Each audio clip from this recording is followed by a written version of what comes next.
will cry of freedom.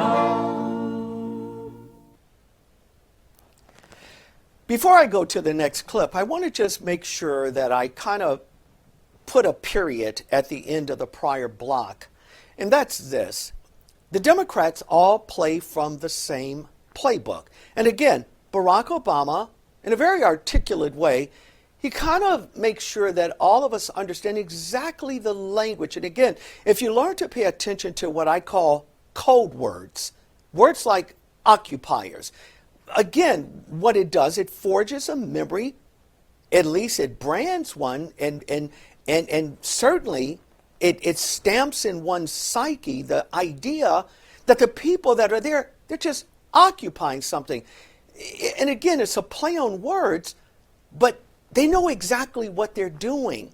And what they're doing is they're simply saying to the rest of those who are uninformed or ill-informed that the people that are in the land are not really the people that should be there, because they're occupying the land of the original people. Therefore, they keep drawing this analogy. Well, the answer is a two-state solution. I'm going to address that a little later. It is not. It never has been. It never will be, because this is not about land people. This is about exterminating the Jewish people from that region.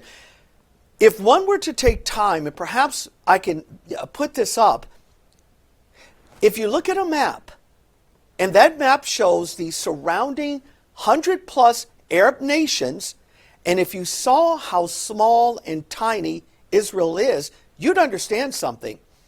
You'd understand this is not about, quote, Jews. It's about exterminating Jews. And Barack Obama believes in that, and I'm going to prove it to you in just a few more blocks away from here. He means it. And I'll prove why he believes it. But what I'm now concerned about is how it is tied into the left.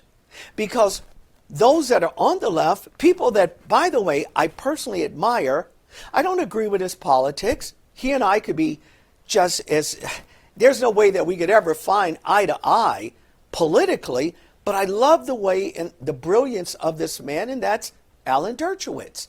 Alan has written some of the best books. By the way, I read several of his books. I've even purchased his books for friends of mine, even though he and I do not share ideologically political savvy together. But what we do share is a love for the land of Israel together.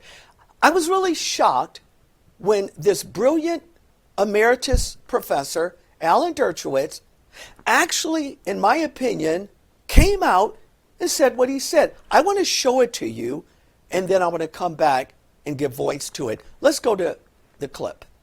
And to compare those disputed claims with the rapes, beheadings, burnings, kidnappings is just obscene and despicable. And what it does is it lends support to those students, basically, who were saying, well, what Hamas really did, military action, it was in response to the occupation, although he said that the attacks by Hamas are not justifiable. He made them justifiable, because if life really is unbearable, as it's not, then you can do anything you want, make it bearable. And what he did was contribute to the risks to not only Israelis, but Americans. I'm shocked at you, Alan. I am. I have the deepest respect for you. I think in the truest sense of the word, you're a real pure liberal.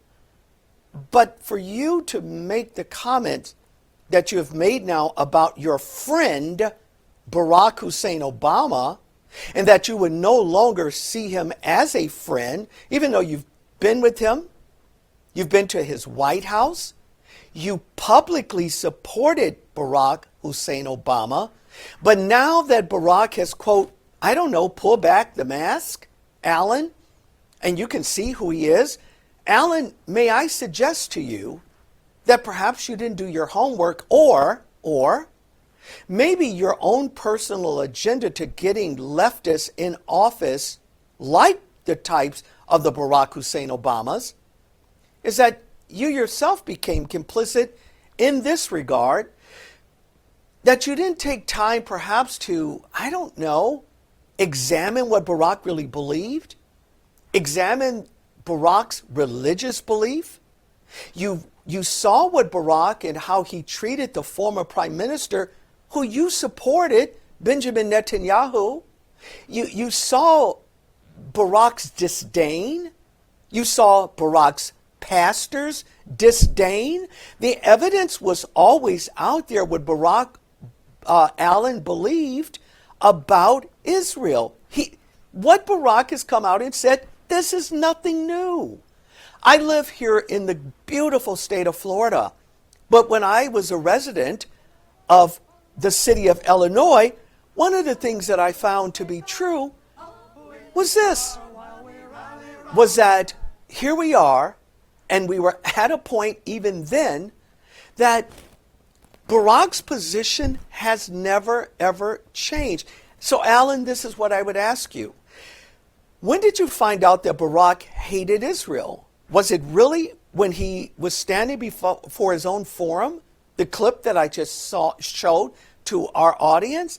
Is that when, Alan, you figured out that Barack Hussein Obama, did you not look at his policies, the policies of the Democratic Party, that they've always been for dividing the land? This is not my opinion. Anyone can Google the chart of the DNC party, Alan, which you're a part of. And they've always been maybe always is a stretch of the word. In the last 12, 15 years, they have been publicly against Israel.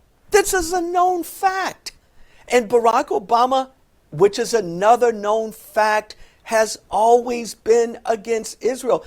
So for you now, Alan, who I personally admire, for you now to come out and say that you could no longer support Barack Obama because he's a liar, Alan, here's a flash news bulletin.